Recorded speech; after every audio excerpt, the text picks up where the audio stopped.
And I quote, "I'll be there in a minute. Give me a second." Time is relative, folks. Time is relative. Yes. So hey, cheers to everybody in the chat. They're a division rival. I don't care how many wins they get. Screw them. That wasn't the take I was expecting to hear.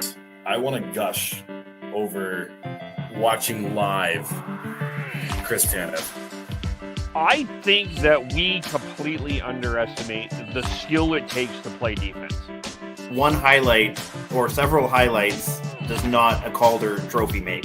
I'm stepping in here. I'm going to be the crotchety old man here. They need to learn patience. They need to understand the tension, and everything, and the drama. How dare! Look at this. How is McDavid not getting a penalty? You guys need to calm down with this, okay? You guys need to calm down with it. It is the most emotionally charged game between the Canada and the U.S. male game, because there's been actually some emotionally charged women's games between the Canadian and the States. But this is going to be the most emotionally charged game in a long time, coming off one of the craziest starts in international hockey history. It's Thursday. It will be on Thursday. Canada, U.S., 4 nations turned to 2 nations.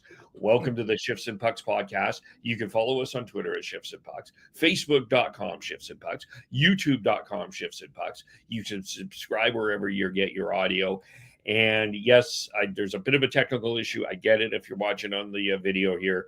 I'm doing all of this by myself, so that's what we got going on. But joining me all the way from Alaska, United States. So it's Canada versus U.S. Even in this very podcast, Jeremiah Maxwell, sports beard, host of Hot Take Hockey Daily, nightly on Hot Take Hockey's YouTube channel, developing a hell of a community there. How's it going?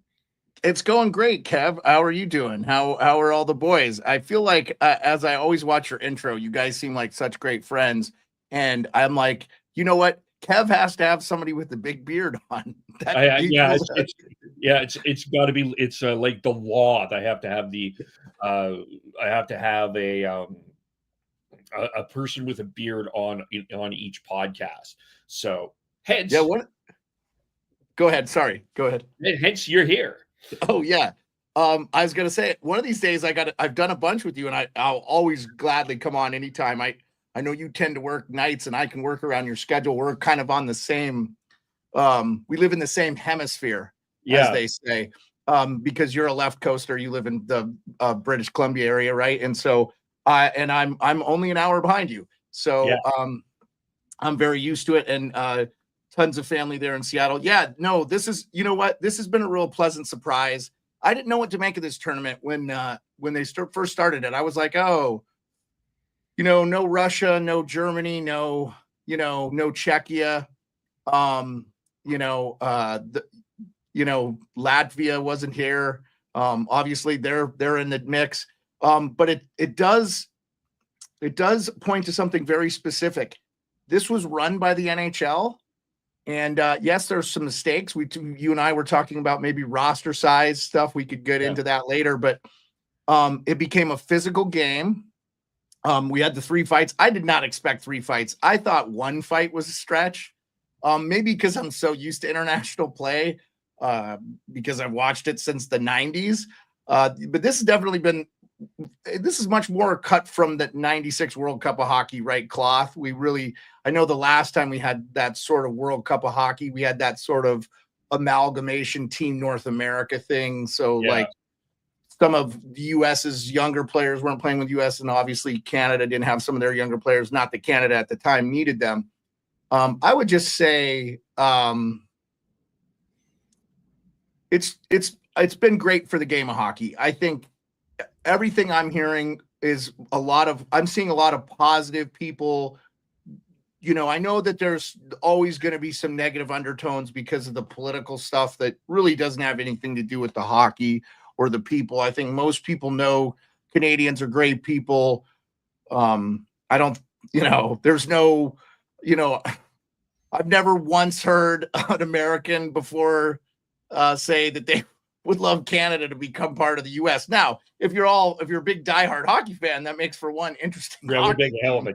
a team. Yeah, but I mean, I just you can't but laugh at it almost, the ridiculousness of it. I think the hockey stood for itself, though.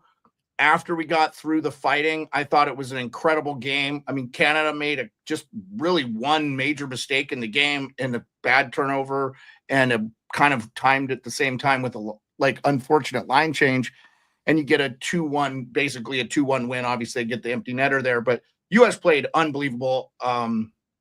They played so well defensively. I was so impressed. I think this is a coming out party for Jacob Slavin and Brock Faber. Just from the U.S. perspective, I mean, we all know, we don't need a coming out party for McDavid. We don't need a coming out party for Sidney Crosby. There's nobody on that Team Canada thing that's a surprise to me. I like that Braden Point's playing with McDavid now. I think that's, I think McDavid is one of those guys where it's hard to find people that can play with his level of speed. But again, I mean, look, Finland almost came back and won that game. The U.S. beat Finland's pretty handily. Now, we could argue Finland's missing one of the best defensemen, top four. He's in a Miro Heiskanen. I mean, that's the sad part about it. No Heiskanen, no Makar in that Canada-U.S. game. No Quinn Hughes. No Quinn Hughes either. Miro Heiskanen. And I think Miro Heiskanen is in the top 5 for sure.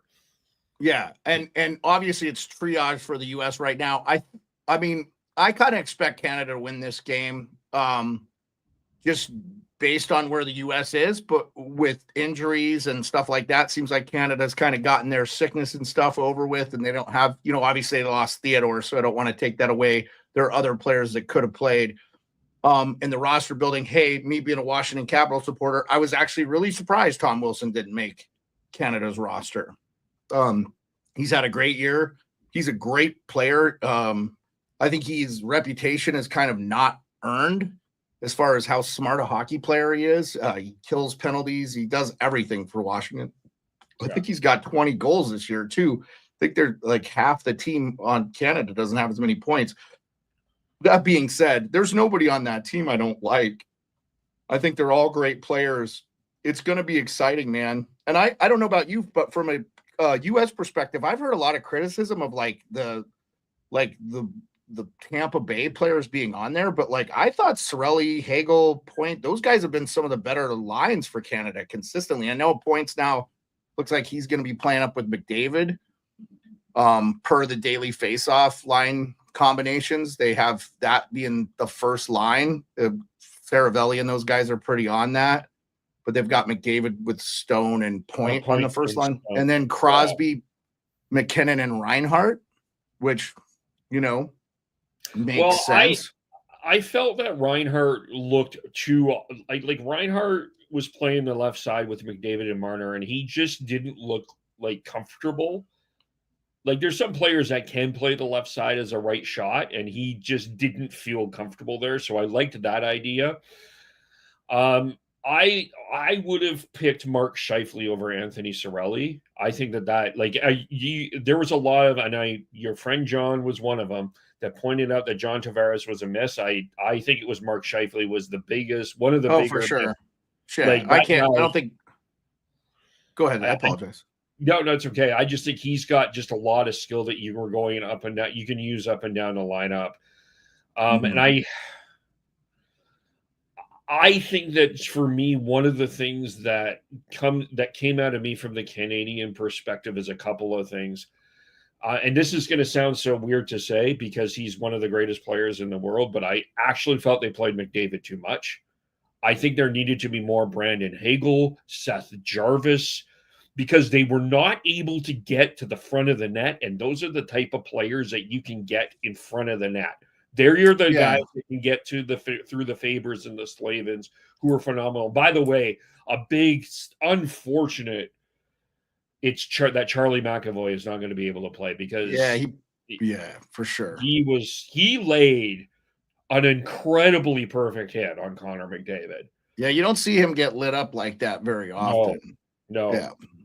So that's a big miss for, and I think let's get into the unfortunate roster situation that has happened for really both teams. So course, Yeah. for the Saturday game, Cale Makar wasn't able to play, so Thomas Harley was able to play because Cale Makar was sick. And then the rule was that Thomas Harley couldn't practice if Cale Makar was practicing. And for the last couple of days, it's been sort of like when the Blue Jays were recruiting Shohei Ohtani. Jeremiah, we were kind of monitoring all the airports to see if Quinn Hughes was flying to Boston or not. He's not going to fly to Boston. He has been declared not medically cleared, although he was in a contact jersey at Canucks practice today. I just think that they're just trying to make this as simple as possible. He's just not able to play, and they can't take the risk of sending him over there if they... I think, unfortunately, what happened here is they needed to expand the rosters for some sort of taxi squad. I think that that's the conclusion. When the next time they do this tournament, there's got to be a taxi squad. Yeah, That's I think cool. some of the logic was they didn't want to have players sitting around not playing, because it's such a short tournament. They felt like they could have a smaller roster. They probably underestimated. Also, the flu thing seems to be like the biggest problem. Obviously, we've had some injuries here, but like Makar didn't play because he was sick, not because he was injured. Yeah. So, no, I mean, I feel like with no Makar, you kind of balance that out by the U.S. not having Quinn Hughes to begin with this tournament. Obviously, he was named originally. I don't really want to speculate on why Quinn Hughes is not going to be able to play. I mean, I heard he skated today in a regular jersey. If he plays in the next game for Vancouver, it's going to be really suspect. I think there's going to be a lot of criticism that he doesn't play. I'll say this. I think it's going to be really hard for a guy who hadn't played at all in this tournament to come fly across the country, get in the game, and play. I'm not saying he couldn't make an impact. He's an unbelievable player. I mean, Washington, when they were in Vancouver this year, they lost the game, I think 2-1. Both goals were Quinn Hughes. Yeah. Like, Quinn Hughes he's phenomenal. He's 1A to probably, or 1B to Makar 1A. And then you throw in Miro Heiskanen. We had 3 of the best defensemen not playing. Obviously, Alex Pietrangelo didn't play. I looked at some analytic numbers and stuff. Petro was kind of out of the top 25 the last few years. So I feel like, but Canada probably missed his physicality in that game. And I know he was a guy that they would have wanted on the team for sure. So, it is what it is. I will say this. They changed the rules for Canada's injury with the Thomas Harley thing. I think they should have allowed U.S. to have whoever add anybody. I think that needs to happen. Obviously, it now looks like Brady Tkachuk may not play. So we'll see. I mean, who comes in the lineup there? If it was me, if I was picking any one player, it's tough, man. You're not going to replace the Tkachuks, really. Those guys are kind of cut from a different cloth. They're kind of like a unique power forward. So it'll be interesting. I just hope it's a really good game and we get kind of a show for the ages and it sells the game really well. And I want to see, I mean, obviously being a hockey fan, as you said, I'm now with Hot Take Hockey. We're doing NHL Nightly 5 days a week, starting back up next week because we took a 2-week vacation because of this. Yeah. I'm a huge fan of the NHL, but I know what these players are. I know what the Canadian players, all these guys are off the ice for the most part, are class A human beings. I think the NFL is a watered down product. They don't hit, they don't tackle. Their fundamentals are gone from the game. And to me, hockey, especially what we saw against US Canada, is played at such an elite level, and we need the game to grow. And obviously I think a lot of people would consider it a niche sport. It's a little bit pricey to get into, but I want to see it become bigger. So when we have events like this, I mean, I can't tell you, like, before the internet was huge and we had all these special podcasts, I would just pray for 2 seconds of snippets on SportsCenter to listen to something about hockey. If you're in Canada, it leads SportsCenter there, so it's just one of those things where those of us that care about the game, like Jeff Merrick said, he really cares about capital H hockey. Like when it comes to this, I agree with him. I think, regardless of what you thought of this tournament, I mean, obviously we're missing some of the best countries in the world, and that sucks. Again, I believe sports brings people together. I think you don't have the end of the Cold War if the U.S. doesn't beat the Russians. I really truly do, because it's like, hey, look what they're doing. This doesn't have that significance. Obviously, there's some political undertones, but I just feel like that's secondary to the love of this sport. I want to see the sport grow, and I feel like U.S. Canada is bringing it out, man. I mean, we are friends, but like we're rivals when it comes to hockey, and you guys, it's your sport. Like it's no question. I don't think anybody will say otherwise. Canada for 100 years has produced the best players, and I think you could pause and say, hey, it's a lot closer than it was. Do we have a McKinnon? No. Do we have a McDavid? No. But Austin Matthews, who I heard was sick and is still not 100%, he played an unbelievable defensive. Oh, he was great. He was great on Saturday. I've heard people say he was invisible. I just cannot disagree more. Like they don't know the game. Then I think they're not looking at the defensive game. I thought U.S. played maybe one of the best defensive games I've ever seen. And clean too. Stick on puck and just between Faber and Slavin, just unbelievable. But I went back, since you were having me on, I went back and rewatched Canada-Finland because I kind of wasn't that interested in the game. I was like, oh, Canada's going to blow them out. And it was like 4-0. And I'm like, oh, okay, I really didn't watch it. And then I went back and rewatched the whole game. And I was like, I wanted to see who was really stepping up for Canada and stuff. I think if I'm Canada, the biggest thing is you have to probably keep the puck out of your net, and to do that, you're going to try to be as offensive as you can. It's going to be interesting. So this is what. Let's look at the goaltending situation in Canada. Has been the topic of conversation, because look, it's your fault, Kevin. It's your fault, because you guys grew up a nation of players that wanted to be Sidney Crosby and not Patrick Waugh. That's just what. Well, that's partly it. And but Jordan Binnington has made some great. Yeah, he made 3 10-bell saves in that game against USA, I thought. But okay, and he made in the Sweden game, he allowed a pretty soft goal against Adrian Kempe that allowed the Swedes to get back in the game and really cost Canada a point. And that Jake Gensel goal, I think nobody liked that goal. And I know I get that. Can I push back on that for 1 second just to defend Binnington on this? Adrian Kempe, I know you get to see him a lot. He's a very good player. Oh, absolutely. And Jake Gensel has been a part of 1 or 2 Stanley Cup runs. That guy, all he does is score big goals.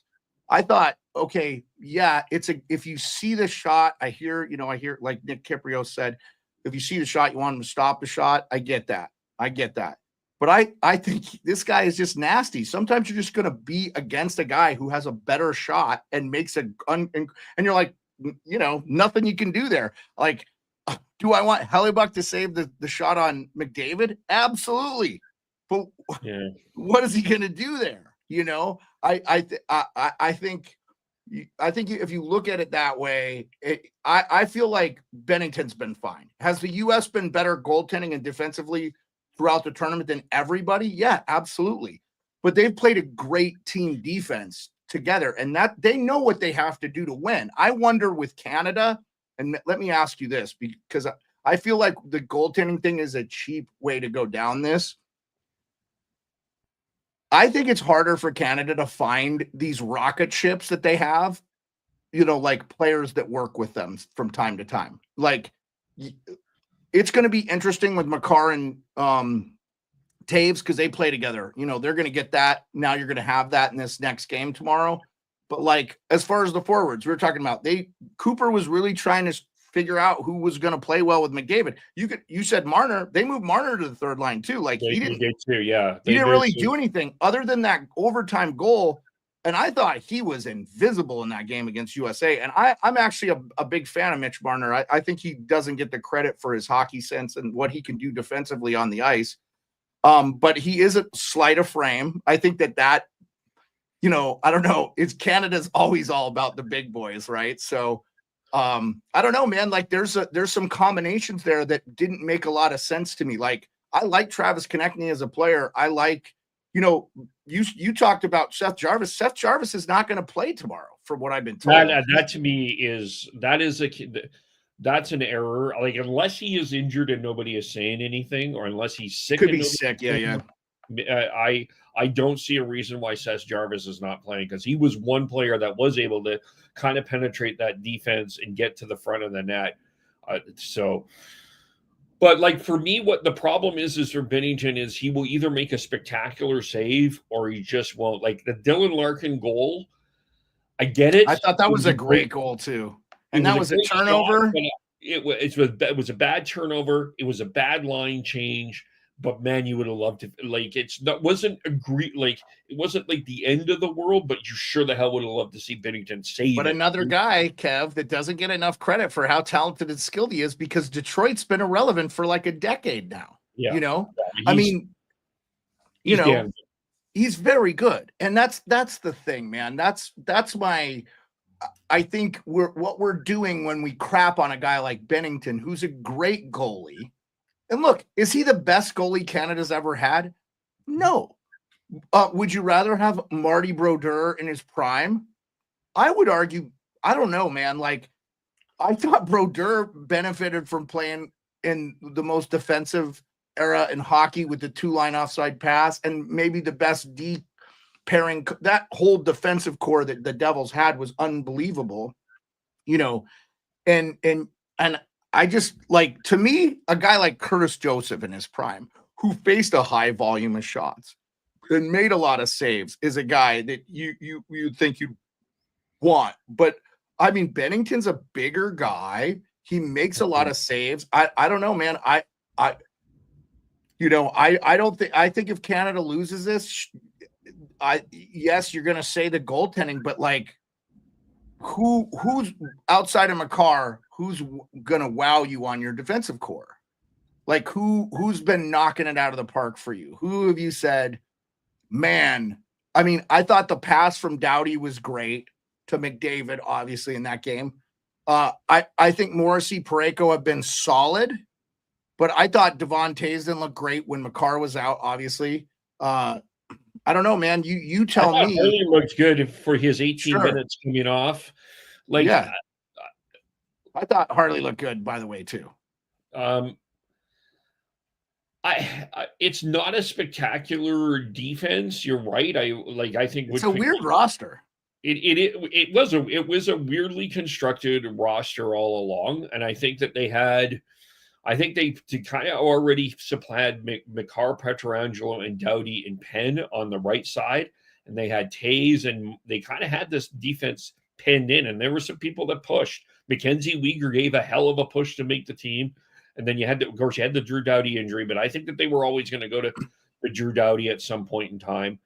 And Drew Doughty, for the record, too, was out for the year, to start the season. So, and I did not think he played a bad game on Saturday at all. And he played 22, 23 minutes. Yeah, he's only getting better, too. Like, he can be a difference maker, for sure. I think the other thing that and the other thing that we're not talking about here, though, to give some credit, is Sidney Crosby's came in with some sort of arm injury, whether it was sprained, broken. Oh yeah. I thought there was a good chance he wasn't going to play. I think he's looked fine. There's an argument he's been their best forward, which might be a little alarming. 37-year-old forward that's not 100% is your best forward. Just saying. I think with McDavid, I think that one of the there's very few people that I think that just have that chemistry and understand. Like, he's not. I know this is a different era, but hear me out. He's not Gretzky in terms of just like he's not going to pass the puck as easily as Gretzky did. Yeah, like everything in McDavid's game is based off his speed. It's He totally. does and I everything. think- He does everything at such a high level of speed. No one's ever seen anybody do that at a high level speed. I wonder. I'm with you, Kev, and I want to say this. I wonder what his game's going to look like when he loses that speed. Like if he starts having leg injuries, because he has kind of a freakish long legs too. That because he doesn't look like until you see him in person, which I've only had the luxury of seeing him play in the All-Star game. Excuse me, but I feel like he just does everything at a high rate of speed. And I wonder if I'm not saying he's not skilled, but like he had the season where he had almost 60 goals. But like, if you look, a lot of them seemed like it was very much the same move type thing. And I think maybe teams have gotten a little bit of a book on him and how to play him too. Like, I mean, he didn't do anything in the last two games in the Stanley Cup Finals, him or Draisaitl. That being said, I wanted to ask you this because you're there. You have your finger on the pulse of what's going on. I feel like Team Canada is always too political when it comes to these roster builds. Like, why isn't Hyman on the team? Hyman plays well with McDavid. You don't have that problem. You just need to find another winger that's not going to do too much. I thought Marner would be a great fit there, honestly, because he's a decent skater, blah, blah, blah. But it sounded like maybe he was just overthinking it too much. Everything I noticed in Canada's game against the U.S. too was they were dusting the puck off. They were trying to be too fancy. Look what we can do. We're so much better, blah, blah, blah. I thought if they played a simpler game, it might have actually benefited. Yeah. That's why I wanted to see more Brandon Hagel, Seth Jarvis, Sam Bennett, one of those guys that play that simpler game. I think that then you needed to, like, it felt like John Cooper had this new toy named McDavid and just wanted to play it because it was fun. And it just for sure dictate the game. And you're right. And I think the U.S. made a focus to shut McDavid down. They weren't going to let McDavid beat him, and McDavid did score, but like they were like this. All the offense is going to drive through him. Everybody else, I feel like, when you have best on best, the level of difference between the guy, I mean, that is over for Canada. They just aren't going to be this much better than the other teams anymore. You're not going to be this much better in Sweden. You're not going to be this much better in Finland. You're not going to be this much better in Czechia. Yes, the high-end talent, you may have more to choose from, but you can't play 35 guys on the ice at the same time. So and with this roster, I feel like, if Finland's healthy, what are they? Yeah. I thought Saros was abysmal in this. He was not even good for them. Kevin Lankinen actually played well until he didn't play well. They started him against Canada, but everything. Look, Canada could have lost 2 games. They could have lost to Sweden. They could have lost to Finland. They did lose to the U.S. They could have lost 3 times. So that shows you that the talent is very much on par now. And yes, nobody has a McDavid, but if you learn how to play defensively and focus your attention on a player like him, you can shut them down. And like, this is my one thing where I feel like the U.S. might have an advantage here. They didn't get last change against Canada and Canada did. Now they do get last change. So yeah, Canada did. You're right, because it was a home game for Canada, and this will be a home game for the U.S. You're right. Well, and it's only a home game for the U.S. because they had more points. And they lost to Sweden the last game. I mean, granted, they lost a lot of players in the game, but no excuses. We lost to a team you guys beat in overtime.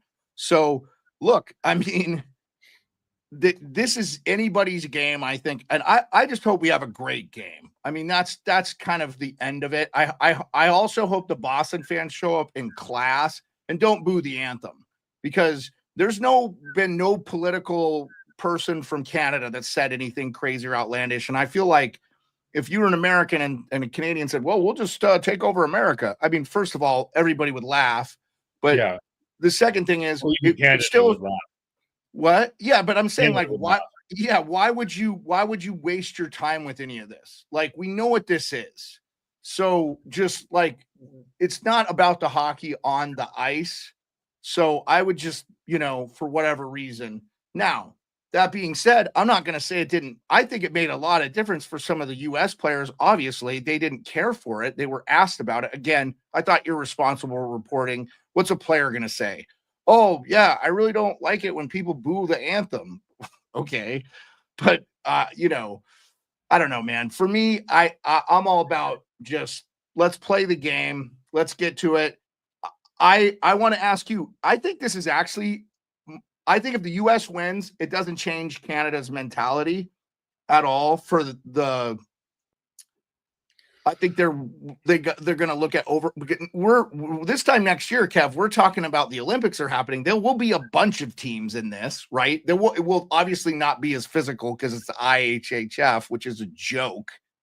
But like, I almost prefer these NHL run. If we could just get more teams in there and ignore the IHF and play the North American hockey like we got, I would rather this. Like, to me, this almost, at the beginning of this, I was like, I don't know what this tournament means, blah, blah, blah. Now I'm like, I almost like this tournament more than the Olympics, you know, because I know what kind of hockey we're going to see. We're going to get a more intense game. Yeah. Yeah.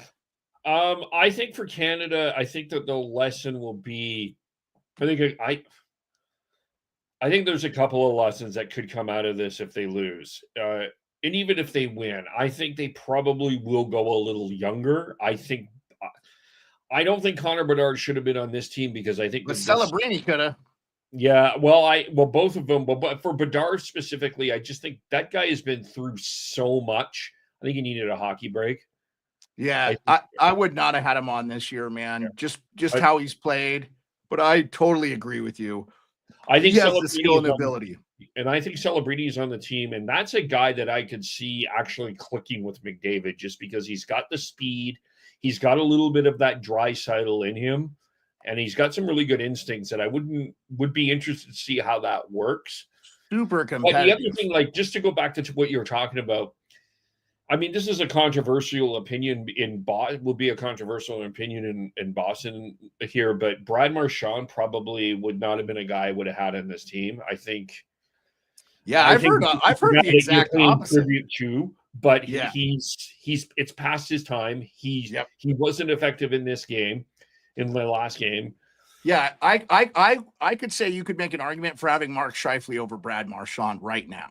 Considering the role he plays, I would have had Seth Jarvis on. I would have had Travis Konechny on. I like those guys as scoring wingers. Konechny's a real competitive guy. I think a lot of people don't watch Philly because they haven't been great forever. But I don't disagree with that at all. I think a lot of look, they're like, oh, he scored 2 big goals against Vancouver. Yeah, that was in 2011, guys. Yeah, we're talking about we're 50. What is it? It's 2025. We're a decade and a half removed from that. Yes, has Marchand scored big goals? Absolutely. He scored. I know. Again, in the World Cup of Hockey, didn't he have 2 goals in that? Yeah, that was in 2016. That was like 9 years ago. So I think, you know, we're talking politics a little bit. I think there's too much politics in roster construction in Team Canada. Just take the best players. Just go down the list. This guy's been good. Whatever metrics you're using. This guy. Bring them all into camp. 3 days, mix match, boom, boom, boom. See what you got. Because, you know, the U.S. left. A lot of people are like, I can't believe they left Cole Caulfield off. Well, I like Cole Caulfield, but he's not going to play defense. He's not going to throw body. You know, he's a power play specialist in a tournament like this, which, hey, he might have the second or third most lethal shot in the NHL right now. But he's even lost some time to Patrick Laine this year, right? So I know that's probably ending as Laine has, you know, shown he can't really keep up with the NHL game anymore as far as foot speed and stuff like that. But I just wonder, why do we have every time the same? I heard the same thing, Kev, in the World Juniors. Oh, we didn't bring Michael Miso. We didn't bring Andrew Cristal, who I heard just went over 100 points. He's playing with Spokane Chiefs now. Zane Parekh is a huge miss, but too. Dude, that's because you always do this thing, and it's like, well, that's you guys getting in your way and not taking your best players. Like, what are you effing doing? They want players to. This is what happened. I think Canada wanted players that played a specific role. The U.S. got players to play a certain role. Like, you look at Austin. Like, let's get back to Austin Matthews. Sure, Austin Matthews is a 60-goal scorer in the National Hockey League with the Toronto Maple Leafs. He knew his role. Yeah, but he knew his role. He knows his role with the U.S., right? It's his role is to play a bit of a stronger defensive game. Yeah. And if I'm a Toronto Maple Leafs fan watching what Matthews produced, I'm like, man, I don't mind if he doesn't score in the playoffs as long as you get that secondary scoring, because that's where you need it anyway. Usually your top lines get shut down and you need those secondary, tertiary guys to come in and score, right? Yeah. The same goes in these international tournaments. And you got the blue line played a very physical game. I mean, Jacob Slavin isn't normally a guy that throws a lot of body checks around. I mean, I'm not saying he's not physical. But he wins the Lady Byng and could be up for the Norris every year, and he ends up leading the league in plus minus. He's one of the best defensemen I've ever seen play the game. You know who he's like? He's like Lidstrom without the offensive talent. He's the best. He is. If he's not first, he's the second best pure defensive defenseman in the game. Like who's better than him? Well, the only one that I would put in his category would be a Chris Tanev. Yeah, I like Tanev, but I don't even think he's on. I don't think he could hold. I think you can make an argument Slavin is better. One thing that I don't think Tanev gets enough credit for, and I think, I think where your point was with the blue line is I'm not sure the skating for the blue line for Canada is up to where the U.S. is. And I think imagine if Quinn Hughes was there. Yeah. Oh my gosh. Yeah. I mean, you're a Vancouver Canucks fan. Like, he's unbelievable. Oh, you know, it's ridiculous how good he is. Yeah. He could turn on a nickel. Yeah. I think that part of it too is, I think full credit for how the U.S. that feels to me like, I mean, another guy we should talk a little bit about here from the U.S. is Jack Eichel. Does not get enough credit for how damn good he is. Can't spell elite without Eichel. That's for sure. And I thought in the Stanley Cup run that they had, I've never seen a forward center play as good at defense. And I saw him skate down, take the puck right off McDavid's skid, get it out of the zone, stuff like that. I think he's incredible. And the thing is, when he finds his offensive game, he's as good as anybody out there. The problem is he's a little streaky, but because he doesn't have the offensive prowess that like a Matthews has, but like Matthews isn't 100%. The shot he's not making, he's missing shots that he would make. He's clearly not 100%. But I agree with you 100%. I'll tell you another player that's gotten no play in this at all that we haven't talked about today is Zach Werenski. Zach Werenski is having a hell of a year. He's had a hell of a tournament too.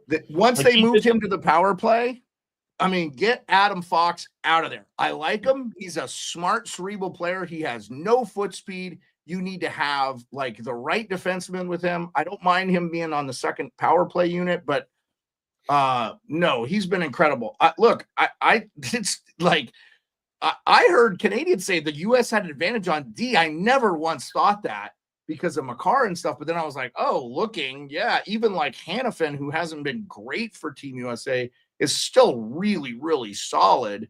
And it's like, wow, they do actually have depth. And obviously goaltending too. I was going to joke with you because I'm Alaskan. I would have started Swayman because I was going to say like the Jim Craig line, you've seen him with his game on, because I feel like Swayman in Boston, I mean, didn't he beat Toronto, blank him in game 7? Like that kid's already played big games.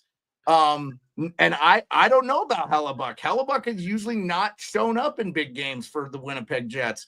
So I honestly hope that, I'll tell you what, Kev, I hope this is a launching platform for Scheifele, who didn't get there, and it's going to have a big chip on his shoulder. And if Hellebuck wins this game tomorrow, let's say he blanks Team Canada. Let's say it's a 1-0, 2-0, 2-1 game or something. And Winnipeg goes on a run and wins the Stanley Cup, and Hellebuck cites, I just gained so much confidence from this because they have the team, right? Winnipeg has the team. They might need a piece or two, but they could win the cup, right? Like, are we off base? I just think no one's counting them in, even though they've been the best team all year in the NHL. Because they haven't done it. The best they've ever done is get to the conference finals, and that was like 2018, and they lost to Vegas. You know, Yeah, I think for Winnipeg, I think they do need to find. They probably need one. Just I don't think they need to tear the roof off the place. I think they're kind of in the same situation as Washington. They probably can stay the course and find one other forward to help them. they're going to be But- well rested too. What's that? I mean, Winnipeg's going to be real rested outside of Hellebuck and Morrissey. More, yeah. And it's going to be interesting to see what their first round playoff matchup turns out to be, because if it's Vancouver, that's an interesting matchup. If Demko's healthy, that's an interesting matchup. Yeah. And just I agree. with Quinn Hughes too, I just, the one thing I keep coming back to is just that guy's got to be just emotionally worn from this season. He's been dealing with his own injury. He's been dealing with this Yeah. Days of Our Lives soap opera in this locker room for the entire year. Kevin, Whether- I have to ask you about that since you're there. And I've been wanting to talk to you about this. So I'm glad that you asked me to come on. Since you're there and you get all I feel like Vancouver doesn't get the credit for being kind of the toxic market it can be when it comes to the hockey market. I feel like it's right up on par with Montreal and Toronto. And I feel like Toronto's right there, but I feel like Vancouver is right there too. And do you feel like the market creates some of that issue, or is it just because I've everything I've heard from guys who played with TJ Miller or JT Miller is like, oh, he's just a super competitive guy. And look, it doesn't look like he was wrong. Pettersson did nothing. He did nothing in this Four Nations. He didn't have a point. And Sweden played better, when they moved him down the lineup, because he just did nothing. I mean, that would be alarming to me if I'm a Canucks fan. Well, that's the conversation now. This has been the process. Let me just go through the process of what we're seeing now. So Miller's traded. Yeah. The expectation was Pettersson would get going. Underwhelming return, by the way, I thought. And, just my opinion. I like Hedl, but injury prone, had a lot of concussions. That would make me very nervous. Kind of, Yeah, I know. he does play. The one thing I will notice about him, I like him, but he's got to keep his head up. I'll say that. And then you got that, and then you got the Four Nations, and maybe that's going to rejuvenate him. I think he has been fine defensively. It's the offense that's the issue, and I just feel like there's no more scrutinized player in the hockey right now than Pettersson. And He's not 100% healthy either, it seems like. Probably not right from off season. I'll say I don't know about the physical condition. I do think he's mentally exhausted. I don't know what with all of this. I don't know what's happened. But I think he's faced. Well, and I have why does the team allow him? And it's what I don't like is just this pile on. It's everything he's doing. Everything he's doing is wrong. It's no, and I don't think that I would actually argue he played better than Zibanejad. Oh, honestly, if I'm a Rangers fan, I would be really concerned about Zibanejad. Yeah, he only has 6 years left on that deal, making $9 million a year too. So yeah, no, my wife is a diehard Rangers fan, so I watch a lot of their games too, and I have not been a fan of Zibanejad's game for a very long time. He disappears for long. He's so streaky. He scored 5 goals against the Capitals once. I remember. I was like, but this guy will do nothing in the playoffs. So I was like, okay. Yeah. And he's never proven me wrong. So yeah, so I think that there's some truth to what you're saying in terms of this market creating some of this controversy. But I also would argue, I've argued that I think that I also think that this organization needs, let's go back to December. Patrick Allvin is asked by Ian McIntyre, are you going to trade Pettersson? And he says, never say never. Why just no? Just end this. People will create the controversy themselves, but you're just adding to the spice when you're doing that. And I think that I think that the organization needs to do a better job of protecting their players a bit. Yeah. Even Rutherford going on and saying we're not a Stanley Cup caliber team. We need to make a bunch of changes here just before the Four Yeah. Nations. Well, and I think he would know. As the architect of 3 Stanley Cups, I don't mind hearing that from him. But here's my issue from the outside looking in. You re-signed JT Miller when you could have traded him. Everybody thought they were going to trade him back then. You re-signed Pettersson. You could have. I'm not saying you could have let him walk to free agency. That would have been a huge mistake. But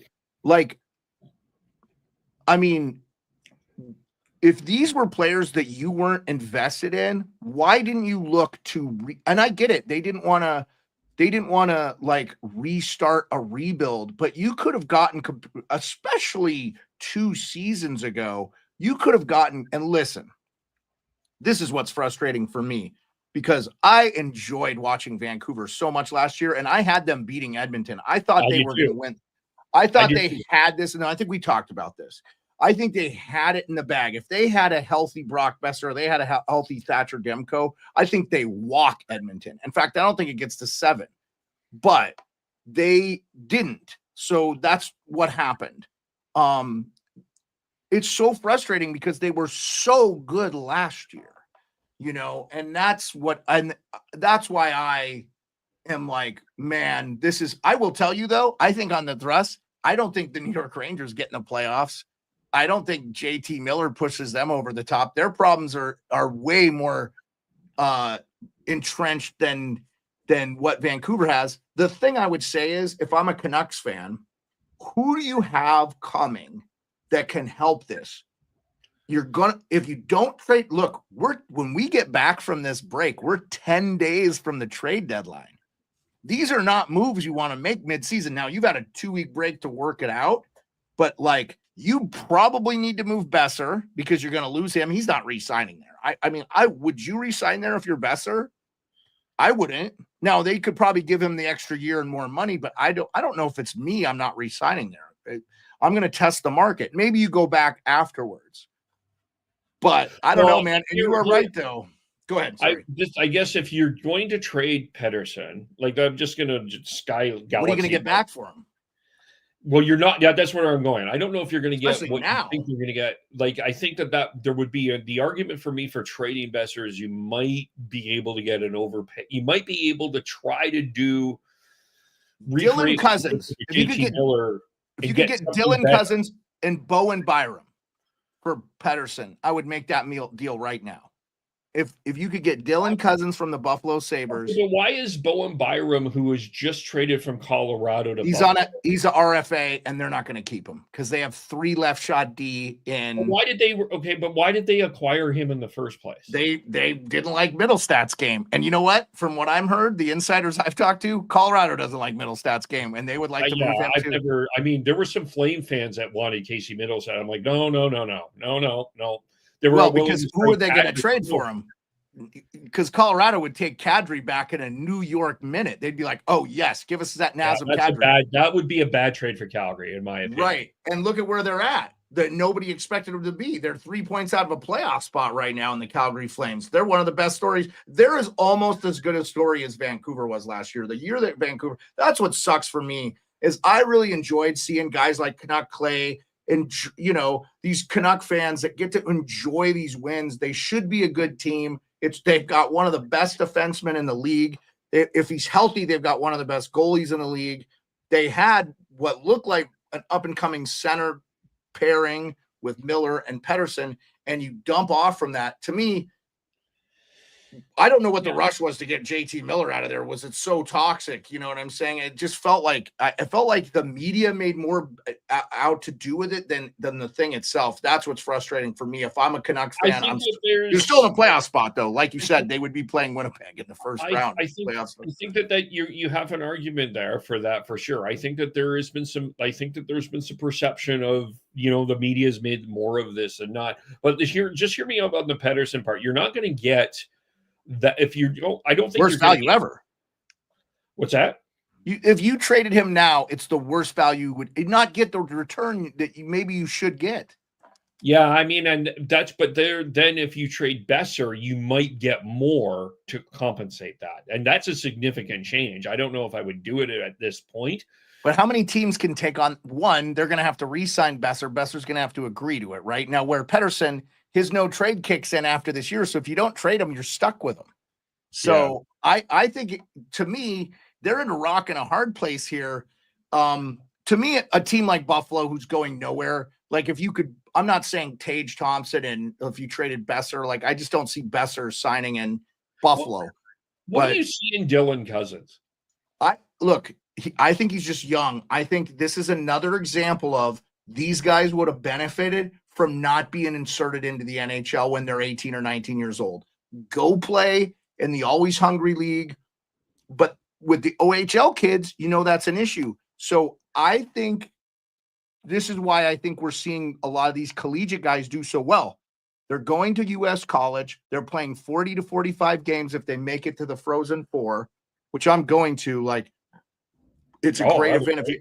If you it's not expensive to go if you ever get a chance. It's in St. Louis this year, which is a much better hockey market. Last year was in Minnesota. The year before was in Tampa. My argument is always keep it in warm weather places because you'll get tons of people to come out. I talked to Joe Neuendijk in Tampa because he lives there. He's like there with Mike Richter. It's just awesome. It's like, you don't even have to be media. You'll just run in. If a BU's there, Mike Aruzione's running around. I didn't find him, but I would have loved to have talked to him because I just think like this is such a I like Rutherford for being aggressive. Like obviously what he did for Pittsburgh, he put them over the top by making moves like the fact the league allowed that Phil Kessel trade still bothers me. But Phil Kessel trade? When he went to Pittsburgh, man, he put him over the top. The year they won the cup with him, he scored 5 game-winning goals. That's like a playoff series and a half. Like he was a huge ad for them.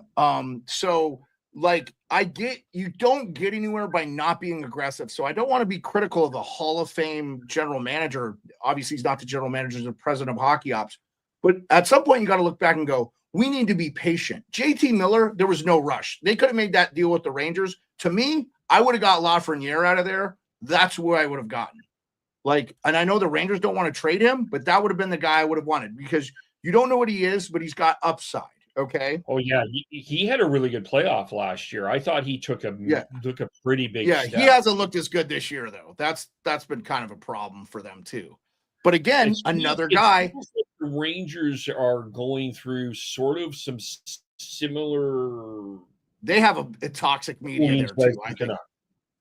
Yes, I think they're they're in a very similar situation as the Canucks. They let the Igor Shesterkin thing, they let the Trouba thing. Why they didn't have that resolved before the season started? Chris Drury, massive miss for sure. And I'll tell you the Capo Caco, that's actually worked out for them though, because Will Borgen couldn't crack the lineup of the Seattle Kraken, and he's playing top 4 for them, and they re-signed him. That trade worked out for both teams really well. That's been the same with the Chychrun for Jensen. Jensen's been the right shot puck moving guy that Ottawa's really needed. He's a great first pass guy. He's not going to put up points, but they didn't need that. They have Sanderson. No. They have Shabbat. They didn't need that. So Chychrun, again, they had overabundance of left shot guys. Chychrun's played well for the Capitals. He scored a bunch of goals. I think he has half a dozen, a baker's dozen, 13 or so. That trade's worked out. And the Darcy Kemper has played very, very well for LA, and Pierre-Luc Dubois has looked unbelievable for the Capitals. So I love seeing trades work out. I think no risk it, no biscuit, but I'm really frustrated for Vancouver fans. I just wish they were getting, but look, we're saying all this and they're 3 points into a playoff spot. And yes, they will match up against you look at the race between Vancouver, Calgary, Utah, St. Louis, they should get in. They're going to get in. Calgary. That Frost Farabee trade was a good trade, but I like it for them. They didn't give up anything. No, they didn't. Kuzmenko was doing nothing for them, and I think Peltier, that's a tough one because he worked his that guy was on waivers though earlier in the year. So he cleared waivers. Yeah, but I hope the kid has a long career. I think he knows what it's going to take to stay in the NHL. I just think that they had to get something back in return for Frost and Farabee, but they could afford to take on those salaries. And I honestly think those guys are going to do well in that environment. I feel like Calgary is a very positive place for a lot of players to play, but you still get taught how to play the game the correct way. And they're going to come from a background like Torch. You ain't playing the game if you're not playing the right way. Now, it's probably a little too much sometimes. He's a little bit too much in these guys' heads, but you know, you learn a 200-foot game when you play with John Tortorella, man, and that's never a bad thing. Has he only won one Stanley Cup? Absolutely. But look what he did with Vincent Lecavalier, a guy who famously didn't want to play defense. So he turned him into one of the best defensive forwards ever. And, you know, it didn't hurt that you had Marty St. Louis. If you got to go, I know I'll ramble on, but I wanted to ask you about Vancouver since you're there. And it's relevant. Yeah, a couple. Well, just there's a couple other things that we'll get through. Three more things we'll get through here. Just on Torts. Yeah, I'll say this: if he was in Torts gets fired in Philadelphia, if I am Mike Sullivan, I am bringing him behind the bench because that was the other thing. Just back to this, back to the Four Nation thing. Yeah, Sullivan and Torts seem to have something. They know each other really well, and they work. I think he coached under him when he was with New York. I think it was the other way around. I believe he coached together in Vancouver as well, right? So okay, believe. Well, yeah. So has it been that long? Because God, it feels like Sullivan's. I think isn't he one of the longest? He's been with the Penguins for a while now. Yeah. I thought he left the Rangers for the Penguins. So I don't know if your time, but maybe he did. When was Torts the coach in Vancouver? It feels forever ago. From 12 to it was one season. It was. Oh, was he only 1 year there? Oh, I thought he was there a couple of years. He made the most controversial decision of not starting Roberto Luongo in the Heritage Classic against Ottawa. He went with Corey Schneider, and then shortly after that, Luongo was traded though, because Schneider was considered to be such a good goalie for. I mean, like Vancouver kind of had that embarrassment of riches. And they kind of have it again this year on accident with getting Kevin Lankinen. But no, here's what I'll tell you. I don't disagree with you. I think Torch, but I've been told from people in the know that Torch is a little long and he's getting ready to kind of not do the coaching gig thing full time. I believe what's going to happen is after this year, he's going to step down and Philly is going to replace him with, I think, if it was my choice, if I was Philly, you know who I'd try to get? I hate to say this, Rick Tocchet. But I've heard that if Tocchet opts out of his deal this year, he's a free agent.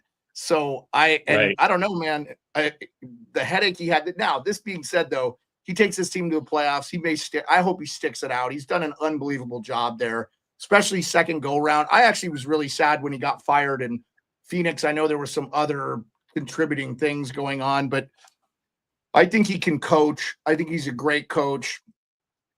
I would be so from what I've been told is Torch will move into some front office role, like assistant to the GM or assistant to the president or something, or like, you know, special whatever. They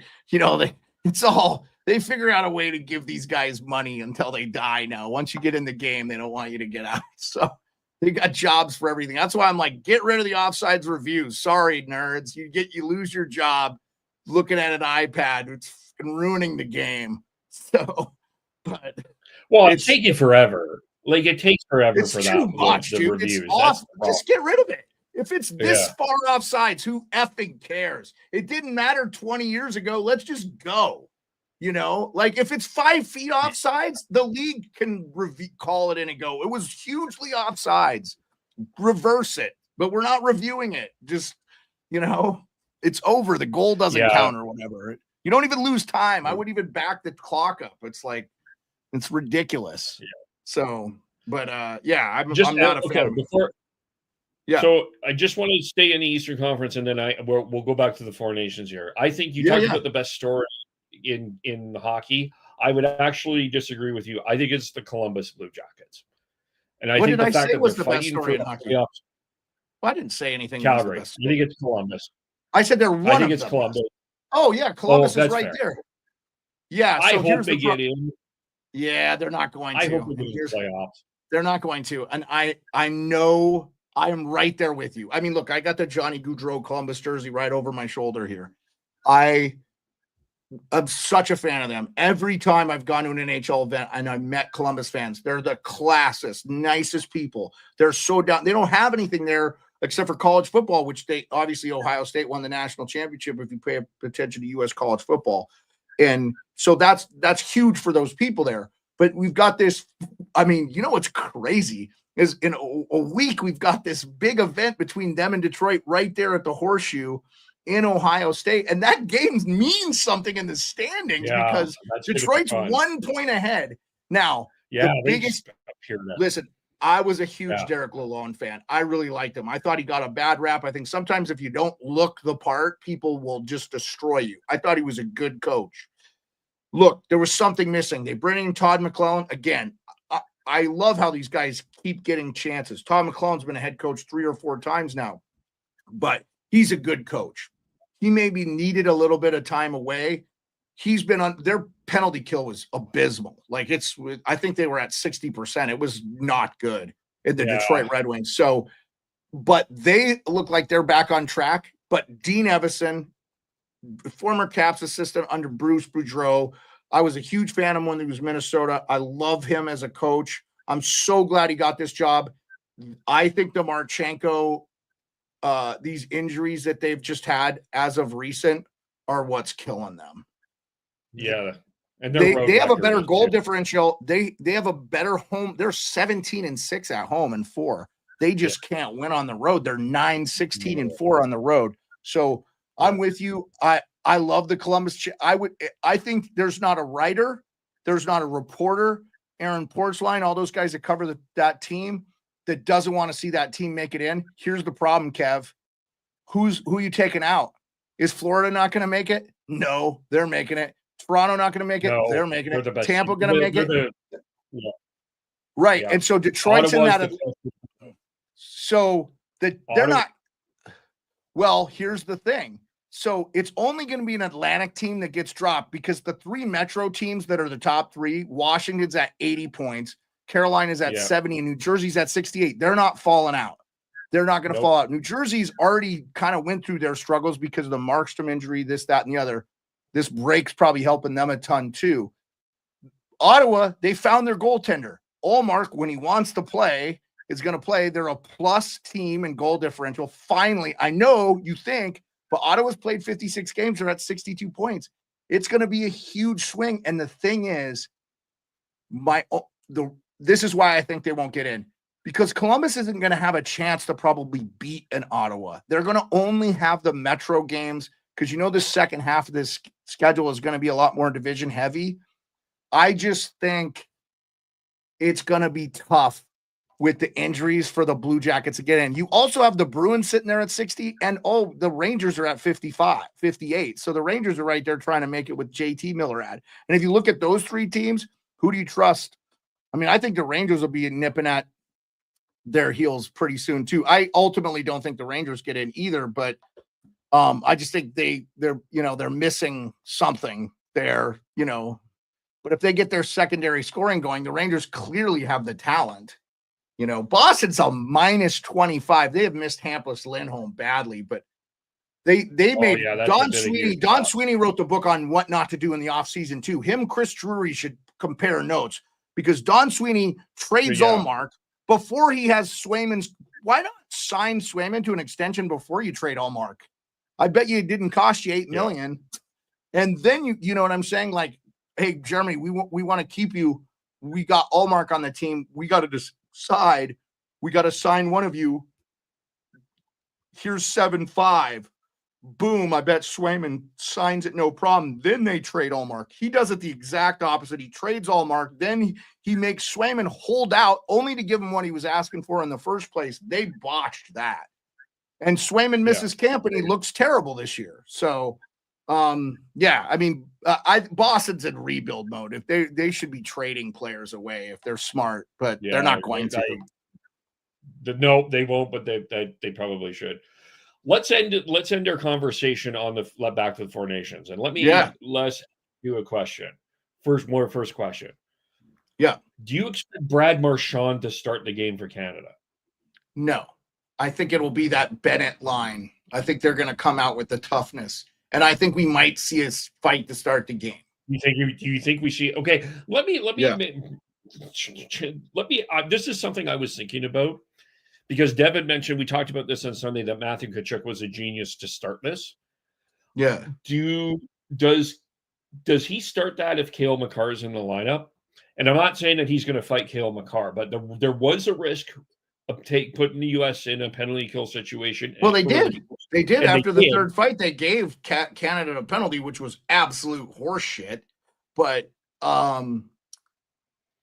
no, I don't think it matters at all. But it was a turn. But the fact that the U.S. killed that off was an untalked about turning point in the game. Because if Canada scores on that does put the U.S. Well, I mean, McDavid scored like a few minutes after. I don't know. I don't know. Maybe. I don't disagree with that.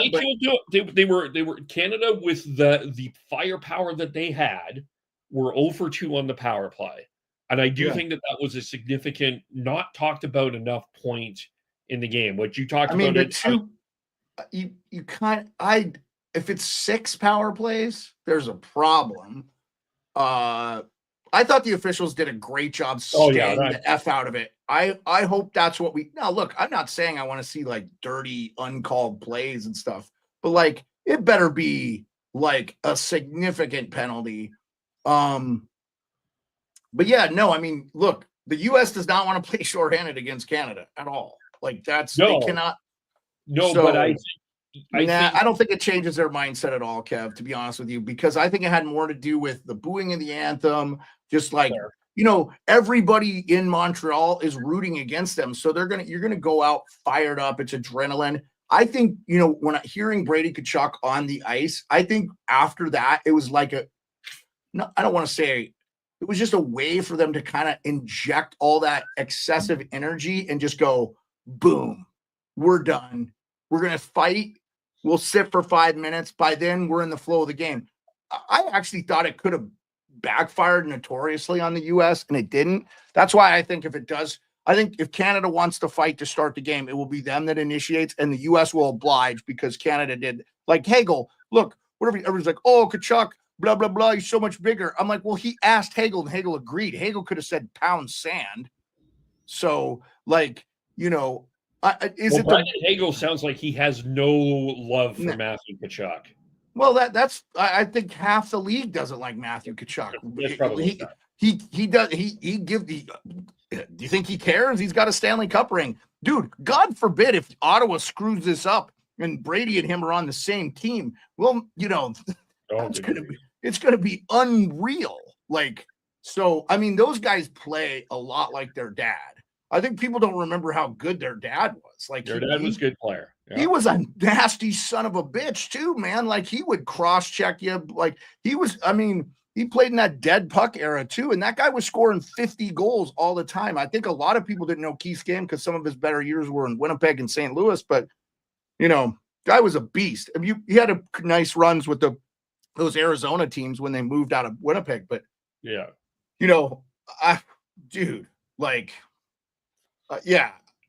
I don't think it makes any difference. I think trying to read what the Tkachuk brothers are thinking too, it could kind of be maddening for anyone. That's like, let's just have a good hockey game, and hopefully it's physical and good. And I hope it's a good game. I think Canada is going to be, they're going to be dogging for revenge. I expect them to win this game. So. I'm kind of expecting the U.S. to win this game, to be honest. But here's my 2 X factors for Canada. I've always said that Brandon Hagel was going to be the X factor. I think that this is a guy that's going to do something important. And for the U.S., I'm watching out for Kyle Connor. He needs to do something. As lethal as a goal scorer as he is at times, I'd love to see him get a pot or two. And I think he did. He when we talk about underrated players that nobody talks about, Kyle Connor gets mentioned. He is so good, and I just would love to see him shine. That's why I was really happy with Dylan Larkin getting a really beautiful goal. But yeah, I really would love to. I'm with you on that, Kyle Connor. I think it's going to be, if it's the U.S., I think I'm right there with you. If Jarvis was in, I would have picked him to maybe do something. But yeah, Hagel's could make a difference there on the third line for sure. I think for the U.S., I think it's going to come from the back end. I think Jake Sanderson or somebody that's going to come in and surprise and maybe get a. That's where they, I saw a lot of the talk where we need to get traffic in front of Hellebuyck. Well, the U.S. didn't allow Canada to do No, that. they did not. Yes, And- but and- that's why they needed to play more Hagel and Jarvis, though, because they were able to at least. Those try. guys aren't physically big guys, though, Kevin. That's the thing. That's where you need a guy like Mark Jarvis Scheifele. isn't big, but he has a nose to get himself in front of the net. But- Like, you don't need to be huge. But Mark Stone is your guy that you're going to plant in front of the net. I mean, that's the guy that that's the guy. He's going to be smart defensively. Speaking of political people that shouldn't have been in the lineup. Oh, you're not a fan of Mark Stone being there, huh? I think he's playing too high up on the lineup. I think that you Okay. could have had. Like he's been put together by duct tape and voodoo as well. I Yeah, think he's had a lot of injuries, Oh. but Kevin, like when we talk about Selke Trophy winning players, I know he has not won one, but like to be a winger and even be in the conversation is Oh, impressive. So I agree, but I also it's just think been he's- years. He's played too high up in this lineup for me. Like That's fair. I That's fair. would have used I could. There's probably a few other players I would have been able to see in that position. Yeah, I think if Brady Tkachuk doesn't play, it's probably disastrous for the U.S. because he is such a physical force. I don't know He's if it's disastrous, but it is a disadvantage. It's already a disadvantage without Quinn Hughes there. So and you know that well being there in Vancouver. So who are you going to bring in? Who are you going to bring in to replace Brady Tkachuk?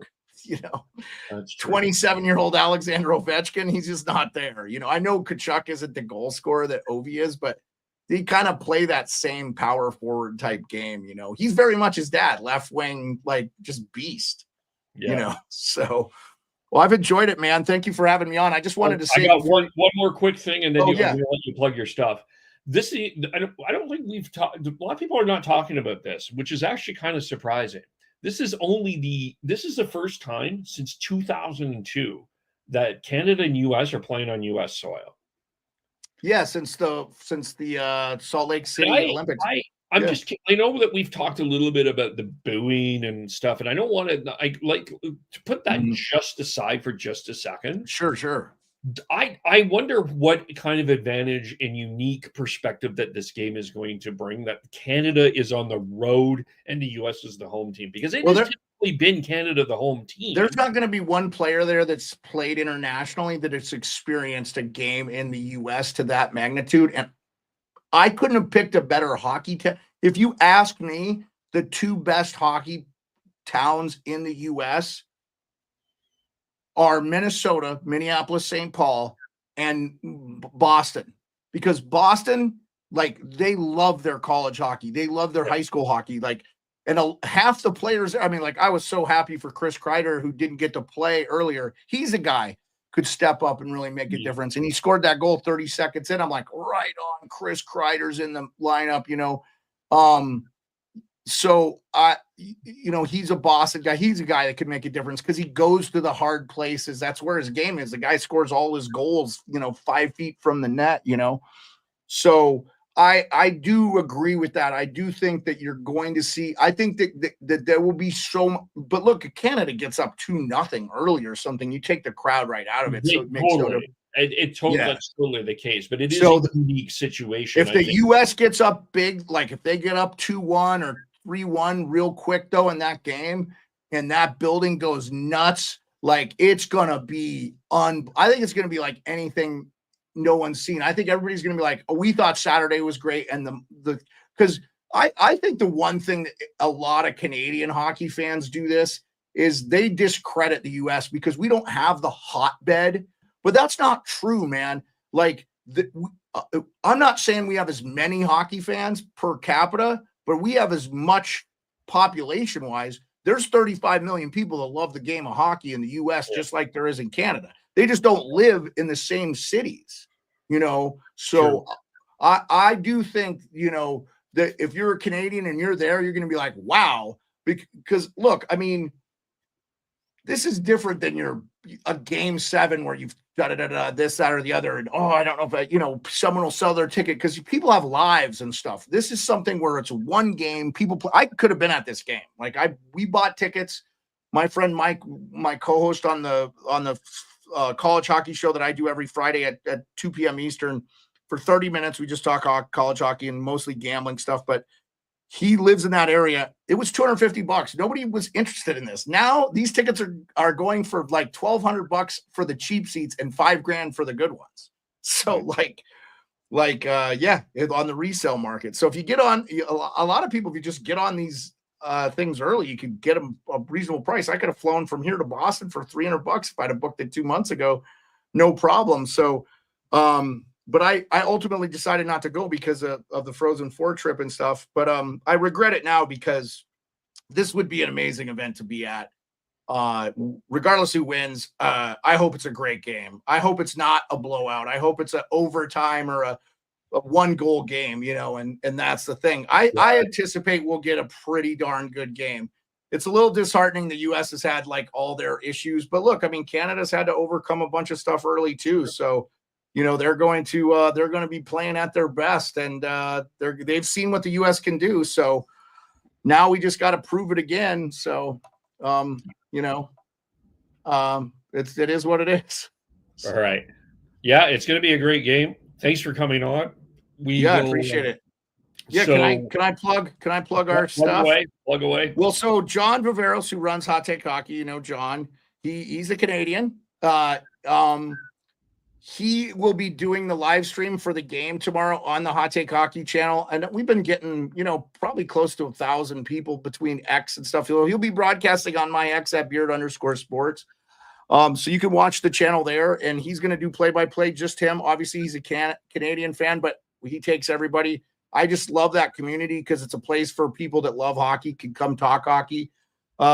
I think a lot of this has brought out some toxicity, so I haven't been enjoying a lot of the interactions that we normally have. I think we'll get back to a little bit of normalcy after the stuff is over, but because when it's just your team, I don't think you're invested as much. But yeah, so I just wanted to plug that. And then me, Rico, and Perlo, and the Degenerate Bostonian Mike, we do NHL Nightly 5 days a week, 10 p.m. Eastern.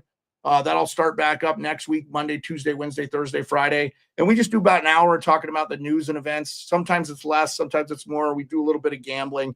So we're trying to get 2 years now. We're trying to get the show going, just like you guys, scrimping and by, doing what you can. I love it because I get to talk about hockey, which is the greatest sport in the world, with, I think, the people that cover it, the people that play in it, the people that run it are great people. And I haven't been convinced otherwise. So, you know, I've been fortunate to do it, and I'm happy, and I'm always glad to come on and talk with you, Kev. You're great. You're great, man. I've been a fan of you guys from day one when you guys were the Shifts and Pucks podcast. So you're still the Shifts and Pucks podcast. No. What were you? The hockey podcast. Hockey podcast. The hockey podcast. Yeah, sorry. They convinced me to change the name, but yeah. Well, I did the college hockey show. I was like, I can't think of a name. We're just going to call it the college hockey show. College hockey. Yeah, that was pretty much it. Yeah, I couldn't think of it. Yeah.